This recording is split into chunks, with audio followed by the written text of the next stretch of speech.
눈에 넣어도 아프지 않은 자식과 행복하게 사는 부처님의 지혜. 안녕하세요, 여러분. 오늘도 부처님의 지혜로운 말씀을 통해 마음의 평안을 찾아보는 시간을 갖겠습니다. 여러분, 혹시 이런 마음 가져보신 적이 있으시죠?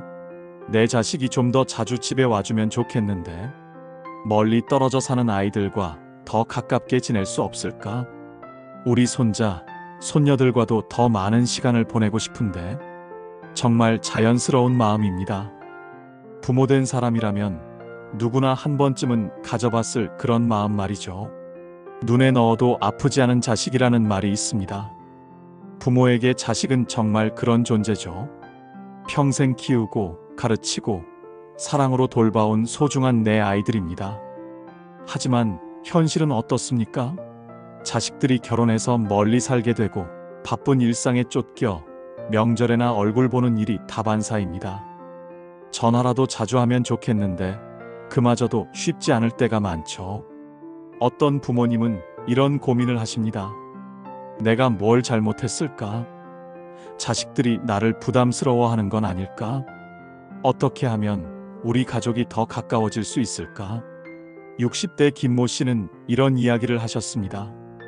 아들이 서울에서 직장 생활을 하는데 한 달에 한 번 내려오면 그나마 다행이에요. 며느리는 예의상 인사만 하고 손자는 할아버지보다 스마트폰이 더 재미있어 하고, 이게 가족인가 싶어 마음이 아팠습니다. 또 다른 분은 이렇게 말씀하셨어요. 딸이 시집가서 행복하게 사는 것 같은데 가끔 힘들어 보일 때면 마음이 천갈래 만갈래로 찢어집니다. 도와주고 싶어도 오히려 간섭한다고 받아들여질까봐 조심스럽고요. 여러분도 비슷한 마음 가져보셨을 겁니다. 너무나 자연스러운 부모의 마음이니까요. 그런데 말입니다. 부처님께서는 이런 상황에서 우리에게 정말 지혜로운 말씀을 남겨주셨습니다. 금강경에 나오는 말씀인데요. 응무소주 이생기심나고 하셨습니다. 이는 어떤 것에도 머무르지 않는 마음으로 사랑을 베풀라는 뜻입니다. 조금 어려운 말씀 같지만 쉽게 말하면 이런 뜻입니다. 내 뜻대로, 내 생각대로 자식이 행동해 주기를 강하게 바라는 그 순간, 사랑은 집착이 되고 행복은 오히려 멀어진다는 것이죠. 오늘은 부처님의 이런 지혜로운 말씀을 바탕으로 부모와 자식이 함께 진정으로 행복해지는 방법 10가지를 자세히 나누어 보겠습니다. 30분 동안 집중해서 들어보시면 분명히 여러분 가정에도 큰 변화가 있을 것입니다. 첫 번째 지혜, 기대보다 믿음을 주십시오. 첫 번째로 말씀드릴 지혜는 바로 이것입니다. 자식에게 기대보다는 믿음을 주라는 것입니다. 법구경에 이런 말씀이 나옵니다. 남을 믿음은 자신을 지키는 길이다. 참으로 깊은 의미가 담긴 말씀입니다. 많은 부모님들이 자식에게 이런 말을 자주 하십니다. 너는 언제 결혼할 거니? 언제쯤 승진할 수 있겠니? 손자는 언제 보여줄 거니? 이 모든 것들이 사실은 기대의 표현이죠. 물론 나쁜 마음에서 나오는 말은 아닙니다. 자식을 사랑하고 걱정하는 마음에서 나오는 자연스러운 표현이죠. 하지만 자식 입장에서는 어떨까요? 이런 말들이 때로는 부담과 압박감으로 느껴질 수 있습니다. 실제 사례를 하나 말씀드리겠습니다. 부산에 사시는 박모 씨 이야기입니다. 아들이 사업을 시작했는데 초기에 어려움을 많이 겪었습니다. 매출이 나지 않고 직원들 월급 주기도 힘들어했죠. 그때 많은 부모님들이라면 이렇게 말했을 겁니다. 그러게 내가 뭐라고 했니? 안정적인 직장 다니라고 했잖아. 언제까지 이런 식으로 할 거니? 하지만 박모 씨는 달랐습니다. 아들아, 아버지는 내가 어떤 선택을 하든 믿는다. 지금은 힘들어도 너라면 분명히 헤쳐나갈 거야. 아버지가 항상 내 편이니까 걱정하지 마라. 이렇게 말해주셨답니다. 그 결과가 어떻게 되었을까요? 아들은 아버지의 믿음을 받고 더욱 열심히 일했습니다. 힘들 때마다 아버지의 그 말씀이 큰 힘이 되었다고 하더군요. 지금은 사업도 안정되고 아들이 아버지와 정말 가깝게 지내고 있습니다. 핵심 한마디를 기억하세요. 자식은 기대보다 믿음을 먹고 자랍니다. 기대는 조건부 사랑입니다. 내가 이렇게 해주면 좋겠어라는 조건이 붙어 있죠. 하지만 믿음은 무조건적 사랑입니다. 내가 어떤 선택을 하든 나는 너를 믿어라는 마음이거든요. 자식들은 이 차이를 정확히 알아차립니다. 그리고 믿음을 받은 자식은 부모에게 더욱 가까이 다가옵니다. 왜일까요? 부모 곁이 편안하고 안전하다고 느끼기 때문입니다. 두 번째 지혜, 간섭보다 존중을 보여주십시오. 두 번째 지혜는 간섭보다는 존중을 보여주라는 것입니다. 금강경에 형상에 집착하지 말라는 말씀이 나옵니다. 여기서 형상이라는 것은 우리가 머릿속으로 그려보는 모든 모습들을 말합니다. 자식은 이래야 한다. 며느리는 이렇게 행동해야 한다. 사위는 저렇게 해야 한다. 이런 고정된 생각들 말이죠. 하지만 부처님은 이런 고정된 틀에 집착하지 말라고 하셨습니다. 왜일까요? 모든 사람은 각자의 삶이 있고 각자만의 방식이 있기 때문입니다. 대구에 사시는 이 모 씨의 이야기를 들어보세요. 딸이 결혼한 지 2년 됐는데 처음에는 정말 힘들었다고 하시더군요. 며느리로서 딸의 모습을 보면서 자꾸만 간섭하고 싶어졌답니다. 그렇게 청소하면 안 돼. 아이 밥은 이렇게 해줘야지. 남편 와이셔츠는 이렇게 다려야 한다. 이런 식으로 자꾸 간섭했답니다. 좋은 마음에서 나온 말이었지만 딸은 점점 엄마를 피하게 되었죠. 그러던 어느 날 딸이 울면서 이런 말을 했답니다. 엄마, 저도 제 나름대로는 열심히 살고 있어요. 엄마 방식이 좋은 건 알지만 저에게는 제 방식이 있어요. 조금만 믿어주세요. 그 순간 이 모 씨는 깨달으셨답니다. 자신이 간섭이라는 이름으로 딸의 삶을 침범하고 있었다는 것을요. 그날부터 마음가짐을 바꾸셨습니다. 딸이 집안일을 하는 것을 봐도 조언하고 싶은 마음을 꾹 참으셨습니다. 대신 수고했다. 잘하고 있다는 말로 딸을 격려해 주셨죠. 그랬더니 놀라운 일이 일어났습니다. 딸이 오히려 먼저 물어보기 시작했답니다. 엄마, 이럴 때는 어떻게 하는 게 좋을까요? 엄마 경험상 어떤 방법이 더 효과적일까요? 존중받는다고 느끼니까 자발적으로 조언을 구하게 된 것이죠. 핵심 한마디, 간섭을 줄일수록 자식은 부모 곁에 머물러 있습니다. 이것은 정말 놀라운 법칙입니다. 우리가 자식을 더 붙잡으려고 간섭할수록 자식들은 더 멀어져 갑니다. 하지만 자식의 방식을 존중해주면 오히려 더 가까워지죠. 간섭과 존중의 차이가 무엇일까요? 간섭은 내 방식대로 해라는 것이고 존중은 내 방식을 인정한다는 것입니다. 자식들은 성인이 되면 자신만의 판단력과 방식을 갖게 됩니다. 이를 인정해주는 것이 바로 존중이죠. 세 번째 지혜, 걱정보다 듣는 귀를 열어주십시오. 세 번째 지혜는 걱정보다는 듣는 귀를 열어주라는 것입니다. 천수경에 이런 말씀이 나옵니다. 중생의 소리를 듣고 구제하리라. 관세음 보살님의 자비로운 마음을 표현한 구절이죠. 관세음 보살님은 무엇보다 먼저 중생의 소리에 귀를 기울이십니다. 부모도 마찬가지입니다. 자식이 힘들어할 때 가장 먼저 해야 할 일은 그들의 말에 귀를 기울이는 것입니다. 서울에 사시는 최모 씨의 이야기입니다. 아들이 직장에서 상당히 힘들어했습니다. 상사와 갈등도 있고 업무 스트레스도 심했죠. 어느 날 아들이 전화해서 하소연을 하기 시작했습니다. 처음에 최모 씨는 이렇게 반응했습니다. 그러게 내가 뭐라고 했니? 공무원 시험 보라고 했잖아. 회사가 그렇게 힘들면 그만두고 다른 데 알아봐라. 요즘 젊은 사람들은 참을성이 없어. 그런데 이런 반응을 보일 때마다 아들은 전화를 빨리 끊으려고 했습니다. 점점 연락도 뜸해졌죠. 최모 씨는 뭔가 잘못되었다고 느꼈습니다. 그래서 마음가짐을 바꿔보셨습니다. 아들이 또 하소연을 할 때 이번에는 해결책을 제시하는 대신 그냥 들어주기만 했습니다. 그랬구나. 정말 힘들었겠다. 그런 일이 있었으면 당연히 스트레스 받을 만하지. 아들이 그래도 잘 버티고 있구나. 이런 식으로 공감하며 들어주셨습니다. 그랬더니 놀라운 변화가 일어났습니다. 아들이 더 많은 이야기를 하기 시작했습니다. 그리고 스스로 해결책을 찾아가더라고요. 아버지, 그래도 이야기하고 나니 마음이 한결 편해졌어요. 좀 더 버텨볼게요. 핵심 한마디 해답보다 귀 기울임이 더 큰 위로입니다. 많은 부모님들이 자식이 어려움을 이야기하면 즉시 해결책을 제시하려고 합니다. 물론 좋은 의도에서 나오는 행동이죠. 하지만 자식들이 정말 원하는 것은 해결책이 아닐 때가 많습니다. 그들이 원하는 것은 이해받는 것, 공감받는 것입니다. 누군가가 자신의 힘든 상황을 진짜로 알아주고 이해해주는 것 말이죠. 듣는다는 것은 단순히 소리를 듣는 것이 아닙니다. 마음으로 듣는 것입니다. 자식의 감정을 이해하고 공감하고 위로하는 것이죠.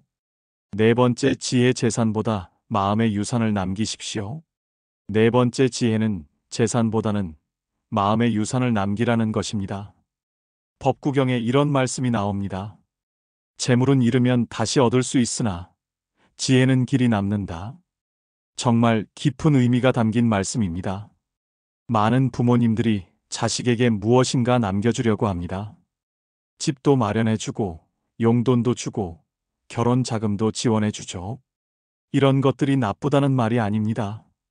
부모의 사랑이 담긴 소중한 표현이죠. 하지만 더 중요한 것이 있습니다. 바로 마음의 유산입니다. 경주에 사시는 윤모 씨 가족 이야기를 들어보세요. 윤모 씨는 평범한 시장 상인이었습니다. 큰 부자는 아니었지만 자식들에게 항상 이런 말씀을 하셨습니다. 돈은 많이 벌지 못했지만 사람은 정직하게 살아야 한다. 남을 속이지 말고 어려운 사람을 도우며 살아라. 욕심 부리지 말고 감사하는 마음을 잊지 마라. 윤모 씨는 실제로도 그렇게 사셨습니다. 시장에서 장사할 때도 정직했고 이웃이 어려우면 도와주셨죠. 자식들은 이런 아버지의 모습을 보며 자랐습니다. 지금 윤모 씨의 세 자녀는 모두 성공적으로 살고 있습니다. 사회적으로도 인정받고 가정도 화목하죠. 더 중요한 것은 세 형제자매가 아직도 매우 우애가 깊다는 것입니다. 명절 때면 모두 고향집에 모입니다. 서로 돕고 부모님을 극진히 모시죠. 윤모 씨는 이렇게 말씀하셨습니다. 돈은 많이 못 남겨줬지만 이것들은 남겨준 것 같아서 뿌듯합니다. 반대 사례도 있습니다. 인천에 사는 김모 씨 가족입니다. 김모 씨는 사업으로 상당한 부를 축적했습니다. 자녀들에게 집도 사주고 사업 자금도 대주고 정말 많은 재산을 물려주었죠. 하지만 결과는 어떻게 되었을까요? 자녀들 사이에 재산 문제로 갈등이 생겼습니다. 서로 더 많이 받으려고 다투고 부모님조차 자신의 편을 들어주지 않는다고 원망했죠. 지금은 가족 간의 연락도 거의 하지 않는다고 합니다. 핵심 한마디 최고의 유산은 돈이 아니라 지혜입니다. 물론 물질적인 도움도 필요합니다. 하지만 그것보다 더 중요한 것은 인생을 살아가는 지혜, 바른 가치관, 성실성, 정직함, 배려심 이런 것들을 물려주는 것이죠. 마음의 유산은 절대 없어지지 않습니다. 대대손손 전해지죠. 자녀가 또 그들의 자녀에게 물려주고 그렇게 가문의 좋은 전통이 만들어집니다. 다섯 번째 지혜 자식의 행복은 내 행복에서 시작됩니다. 다섯 번째 지혜는 자식의 행복이 내 행복에서 시작된다는 것입니다. 금강경에 자아가 공한 줄 알면 집착에서 벗어난다는 말씀이 나옵니다. 여기서 공이라는 것은 텅 비었다는 뜻이 아니라 모든 것이 서로 연결되어 있다는 의미입니다. 쉽게 말해서 내가 행복해야 자식도 행복할 수 있다는 뜻입니다. 왜 그럴까요? 자식들은 부모의 감정 상태를 매우 민감하게 느끼기 때문입니다. 충주에 사시는 정모 씨 이야기입니다. 정모 씨는 항상 자식 걱정에 마음이 무거웠습니다. 아들은 아직 결혼을 안 하고 있고 딸은 직장 생활이 힘들어 보이고 늘 불안하고 걱정스러운 마음으로 지내셨죠. 그런데 자식들이 집에 올 때마다 뭔가 무거운 분위기를 느낀다고 하더라고요. 엄마 보면 우리 때문에 걱정이 많으신 것 같아서 오히려 집에 오기가 부담스러워요라고 말했답니다. 이 말을 들은 정모 씨는 깊이 생각해 보셨습니다. 아, 내가 걱정하고 불안해하니까 자식들도 편안하지 못하구나라고 깨달으신 거죠. 그래서 마음가짐을 바꿔보기로 하셨습니다. 자식 걱정하는 시간에 자신을 위한 시간을 만들어 보셨어요. 오랫동안 미뤄두었던 서예도 배우고 친구들과 여행도 다니고 봉사활동도 하시기 시작했습니다. 몇 개월 후 놀라운 변화가 일어났습니다. 정모 씨가 활기차고 즐겁게 지내시는 모습을 본 자식들이 더 자주 연락하기 시작했습니다. 엄마가 요즘 정말 행복해 보여서 좋아요. 우리도 엄마 보면서 힘이 나요. 핵심 한마디 내가 행복해야 자식도 마음 놓고 행복할 수 있습니다. 이것은 정말 중요한 진리입니다. 부모가 늘 걱정스럽고 불안해하면 자식들도 마음이 무겁습니다. 부모를 걱정하느라 자신의 행복에 집중하기 어렵죠. 하지만 부모가 건강하고 행복하면 자식들도 안심하고 자신의 삶에 집중할 수 있습니다. 우리 부모님이 잘 지내고 계시니까 우리도 마음 놓고 살 수 있다는 마음이 들거든요. 자신을 위한 시간을 갖는 것이 이기적이라고 생각하지 마세요. 오히려 그것이 자식들을 위한 최고의 선물일 수 있습니다. 여섯 번째 지혜 원망보다 감사를 보여주십시오. 여섯 번째 지혜는 원망보다는 감사를 보여주라는 것입니다. 법구경의 감사는 기쁨의 씨앗이라는 말씀이 나옵니다. 감사하는 마음이야말로 모든 좋은 일들의 시작이라는 뜻이죠. 많은 부모님들이 이런 마음을 가지십니다. 이렇게 키워줬는데 자주 안 와, 명절에만 얼굴 보여주고 며느리는 시어머니한테 관심도 없어. 이런 원망스러운 마음 말이죠. 물론 이해할 수 있는 마음입니다. 평생 자식을 위해 살아왔는데 보답이 기대만큼 안 되면 섭섭할 수 있죠. 하지만 원망의 마음을 감사의 마음으로 바꿔보면 어떨까요? 전주에 사시는 송모 씨의 이야기입니다. 송모 씨는 며느리와의 관계 때문에 많이 힘들어 하셨습니다. 며느리가 자주 찾아오지도 않고 와도 형식적인 인사만 하고 가더라고요. 처음에는 정말 섭섭하셨습니다.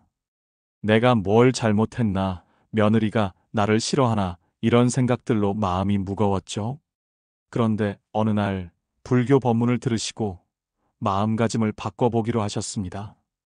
며느리가 올 때마다 섭섭한 마음보다는 감사한 마음을 표현해 보기로 하신 거죠.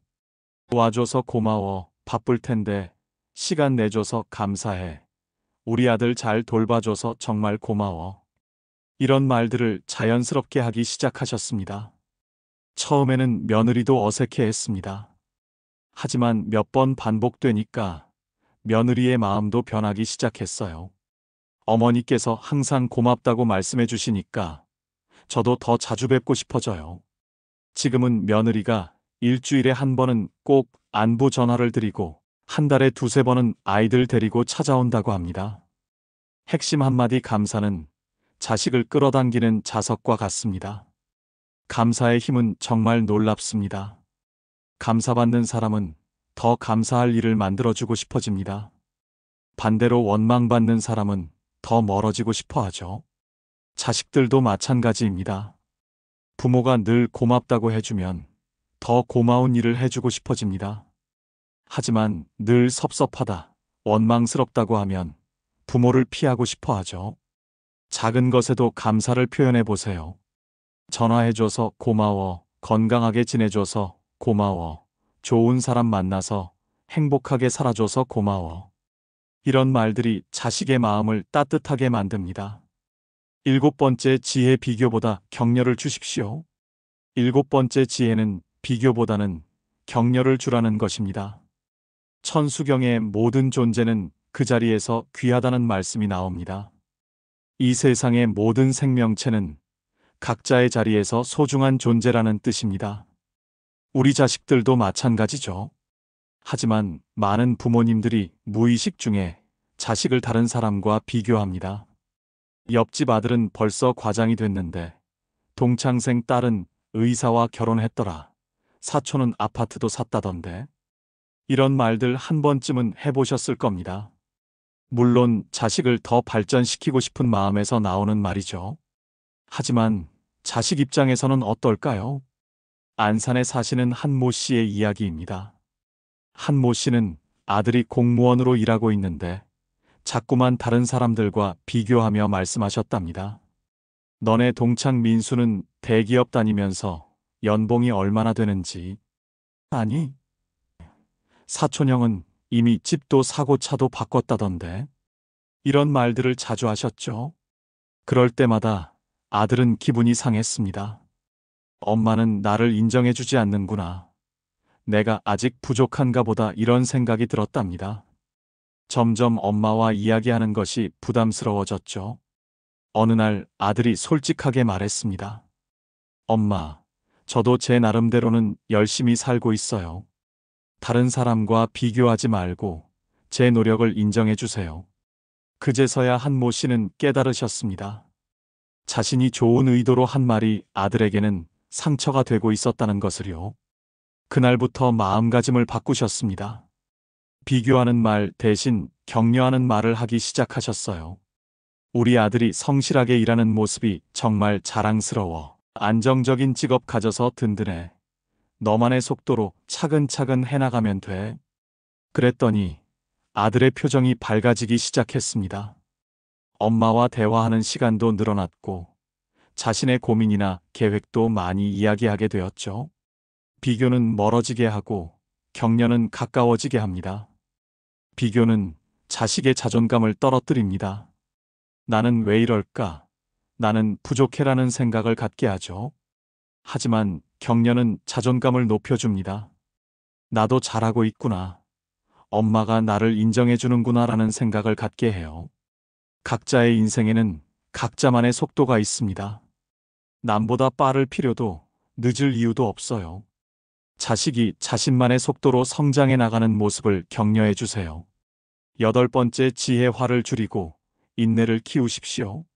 8번째 지혜는 화를 줄이고 인내를 키우라는 것입니다. 법구경에 화를 참는 이는 전쟁에서 이긴 자보다 위대하다는 말씀이 나옵니다. 화를 내는 것보다 참는 것이 얼마나 어려운 일인지, 그리고 얼마나 위대한 일인지를 말해주는 구절입니다. 부모와 자식 사이에도 갈등은 있기 마련입니다. 생각이 다르고 세대 차이도 있고 가치관도 다르죠. 이럴 때 화를 내는 것은 쉽지만 참는 것은 어렵습니다. 포항에 사시는 김모 씨의 이야기입니다. 김모 씨는 성격이 좀 급하신 편이었습니다. 아들과 의견이 다르면 목소리를 높이고 때로는 화를 내기도 하셨죠. 어느 날 아들의 결혼 문제로 크게 다툰 일이 있었습니다. 김모 씨는 빨리 결혼하라고 하시는데 아들은 아직 준비가 안 됐다고 하더라고요. 그때 김모 씨가 화를 내며 이런 말을 하셨답니다. 언제까지 이런 식으로 살 거니? 나이도 이제 그만큼 됐는데. 그랬더니 아들도 화를 내며 말했습니다. 왜 자꾸 제 인생에 간섭하세요? 제가 알아서 할게요. 그날 이후로 아들이 연락을 거의 하지 않더라고요. 김모 씨는 많이 후회하셨습니다. 내가 왜 그렇게 화를 냈을까? 좀 더 참을걸. 그래서 마음을 다잡고 아들에게 먼저 사과하셨습니다. 그리고 앞으로는 화내지 않겠다고 약속하셨어요. 몇 개월 후 비슷한 상황이 또 생겼습니다. 이번에는 아들의 직장 문제였어요. 김모 씨 생각에는 이해가 안 가는 아들의 선택이었지만 이번에는 화를 참으셨습니다. 아들아, 아빠는 내 생각과 좀 다르지만 내가 신중하게 생각해서 내린 결정이니까 존중한다. 힘들면 언제든지 아빠한테 이야기해라. 그랬더니 아들이 고맙다며 오히려 더 많은 이야기를 하더라고요. 자신의 고민도 털어놓고 앞으로의 계획도 상의하고. 김모 씨는 그때 깨달으셨답니다. 아, 화를 참으니까 오히려 더 가까워지는구나. 인내는 자식과 부모 사이의 다리를 이어주는 힘입니다. 화는 관계를 단절시킵니다. 한 번 화를 내면 그 상처는 오래 남아 있어요. 하지만 인내는 관계를 이어줍니다. 서로 다른 생각을 가져도 참고 이해하려고 노력하면 더 깊은 관계가 만들어지죠. 물론 화가 날 때도 있습니다. 인간이니까요. 하지만 그 화를 표현하는 방식을 바꿔보세요.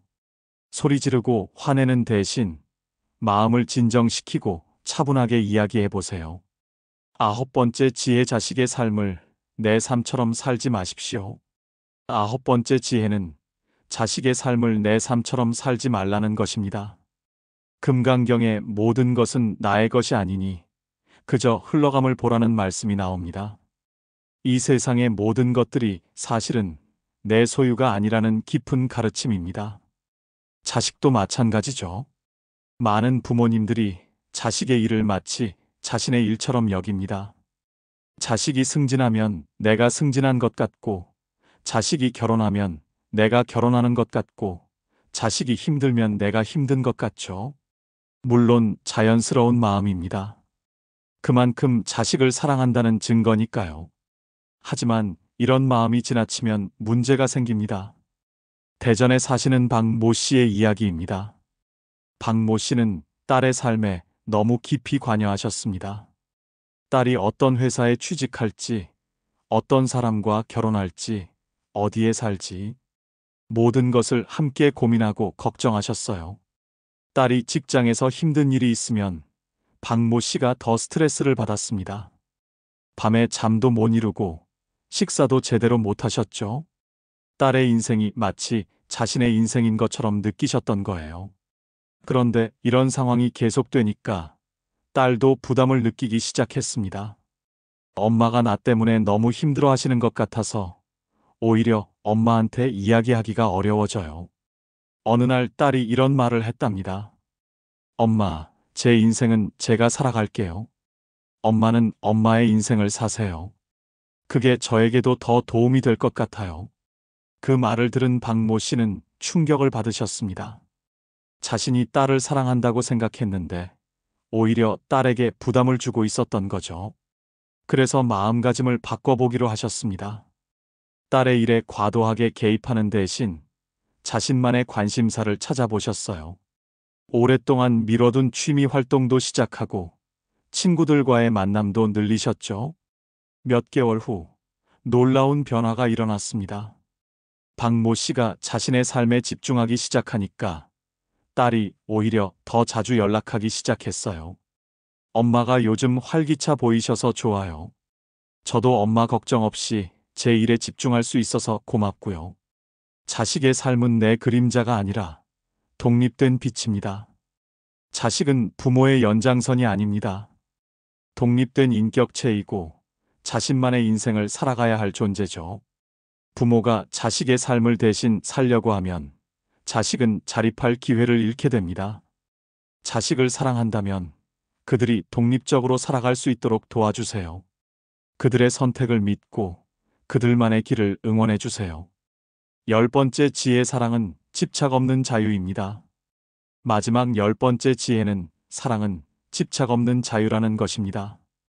법구경에 사랑하되 얽매이지 말라는 말씀이 나옵니다.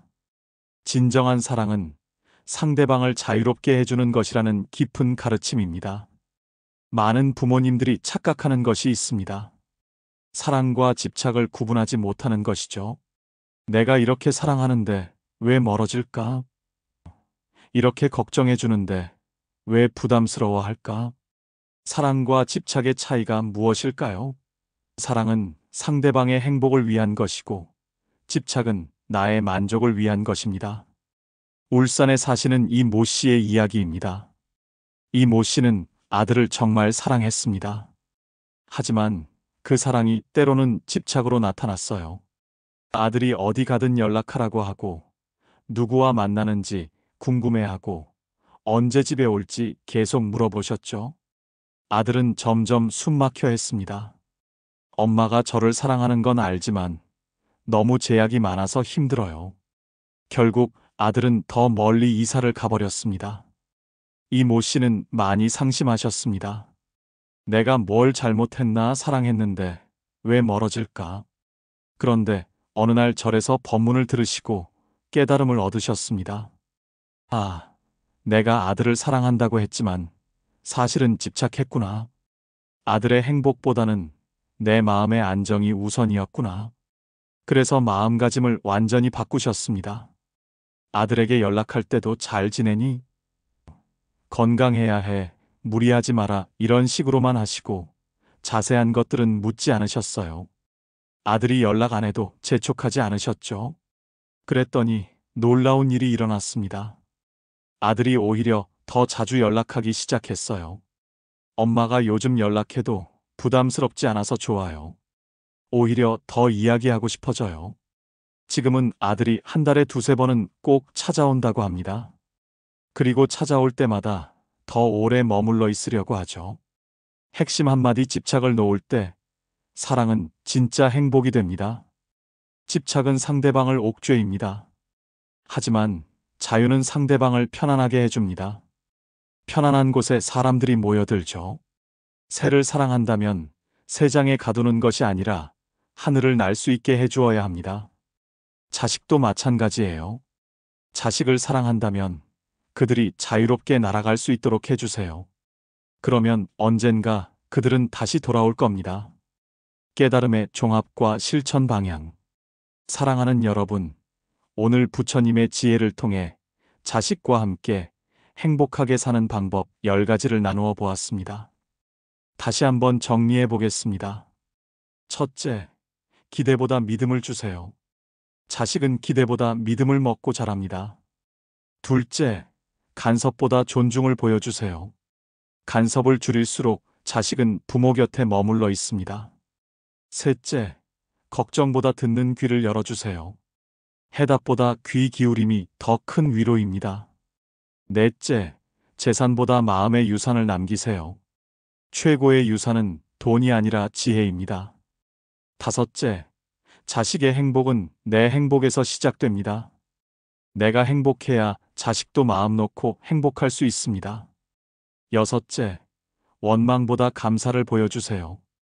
감사는 자식을 끌어당기는 자석과 같습니다. 일곱째, 비교보다 격려를 주세요. 비교는 멀어지게 하고 격려는 가까워지게 합니다. 여덟째, 화를 줄이고 인내를 키우세요. 인내는 자식과 부모 사이의 다리를 이어주는 힘입니다. 아홉째, 자식의 삶을 내 삶처럼 살지 마세요. 자식의 삶은 내 그림자가 아니라 독립된 빛입니다. 열째, 사랑은 집착 없는 자유입니다.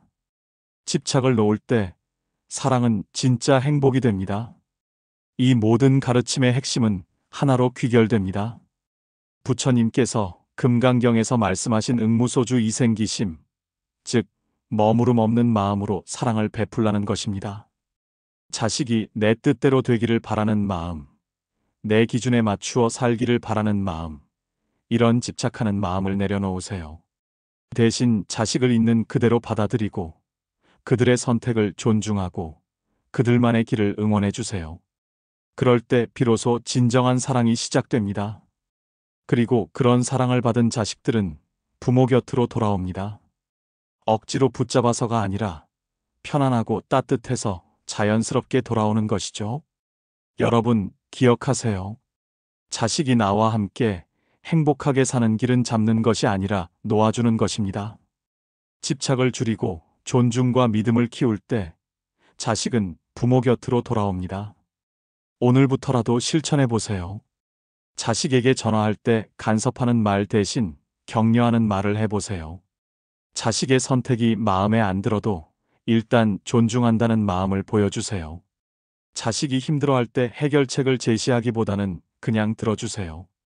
작은 변화부터 시작하면 됩니다.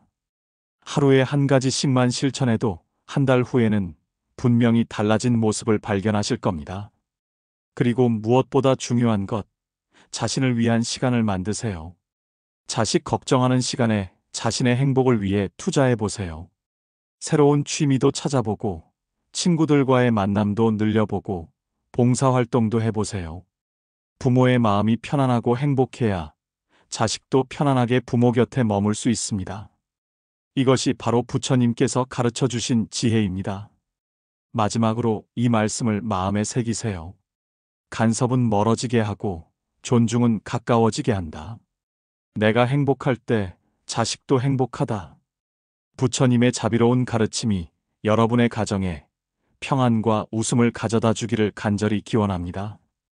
오늘 이 말씀들을 실천하시어 여러분과 자식들이 함께 진정한 행복을 누리시기 바랍니다. 고맙습니다. 오늘도 긴 시간 함께 해주셔서 감사합니다. 부처님의 지혜가 여러분의 일상 속에서 실천되어 가족 간의 사랑이 더욱 깊어지기를 기원합니다. 다음 시간에도 더 좋은 말씀으로 찾아뵙겠습니다. 항상 건강하시고 행복하세요.